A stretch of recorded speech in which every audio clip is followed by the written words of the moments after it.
Saudara, polisi akhirnya menjelaskan kasus tewasnya anggota Densus 88 Polri yang tertembak seniornya minggu lalu. Dalam rilisnya, polisi menyebut Bribda Ignatius Dwi Frisco Sirage tewas akibat kelalaian penggunaan senjata api.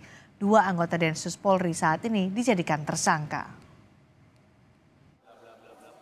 Karopenmas Divisi Humas Polri, Brigjen Ahmad Ramadan, menyebut Polres Bogor dan Polda Jabar telah melakukan gelar perkara. Hasilnya ditemukan adanya pelanggaran kode etik berat. Dua orang anggota Densus 88 Polri atas nama Bribda IMS dan Bribka IG. Keduanya ditempatkan di penempatan khusus atau Patsus di bawah pengawasan Biro Provos Divpropam Polri dan menjalani proses pidana di Polda Jabar dan Polres Bogor.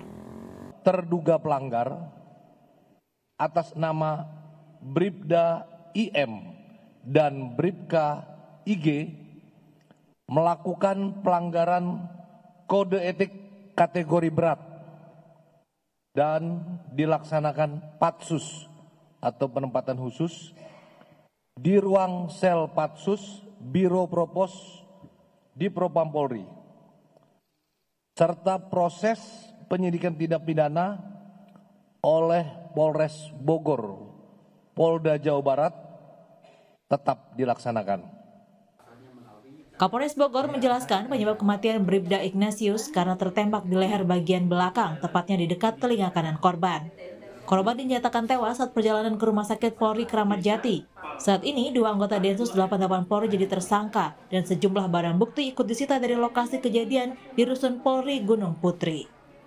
Jumlah tersangka sebanyak 2 orang, sementara masih dipatsus di Divpropam Mabes Polri dengan inisial IMS, umur 23 tahun, pekerjaan Polri sebagai pengguna senjata api. Yang kedua, inisial IGD, umur 33 tahun, Polri sebagai pemilik senjata api.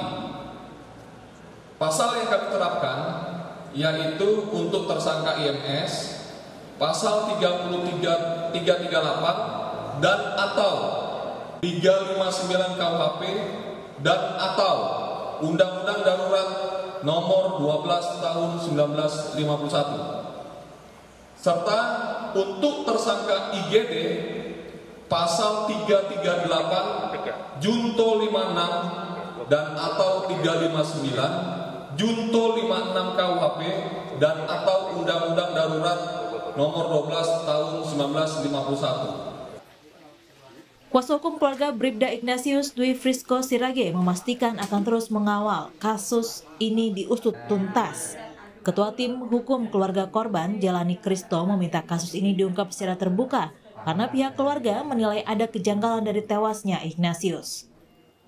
Kematian Bribka Ignatius bukanlah disebabkan karena sakit keras, tetapi diduga itu terjadi karena penembakan dan terbukti bahwa dari leher tembus ke sebelahnya.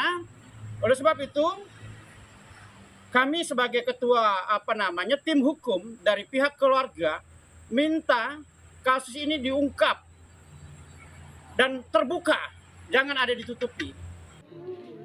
Bribda Ignatius Dwi Frisco Sirage merupakan anggota Densus 88 Polri. Ia diduga tewas tertembak seniornya di Rusun Polri Cikeas, Gunung Putri, Kabupaten Bogor, Jawa Barat pada Minggu dini hari lalu.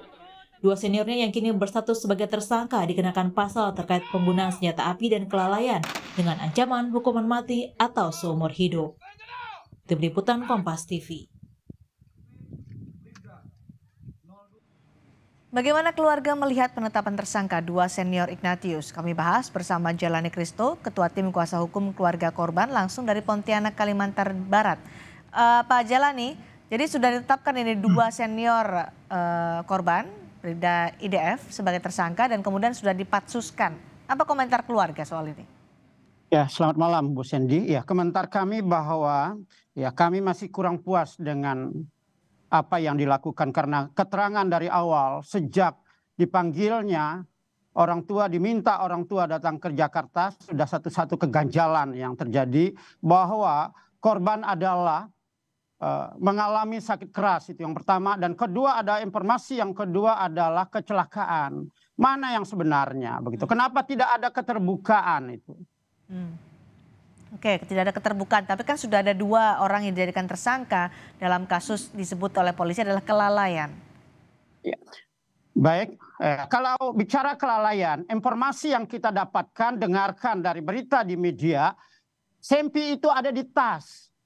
Ya, ketika apa mungkin dalam tas itu meledak? Ya, sampai meletus. Kan tidak mungkin. Dia ambil dong. Kalau dia ambil dengan sengaja, senjata dan ditembakkan sampai melukakan, itu apa kelalaian? Pikirkan dong. Pikir udah nggak benar itu. Jadi transparansi yang didorong oleh keluarga korban ya kepada polisi? Ya, betul. Oke.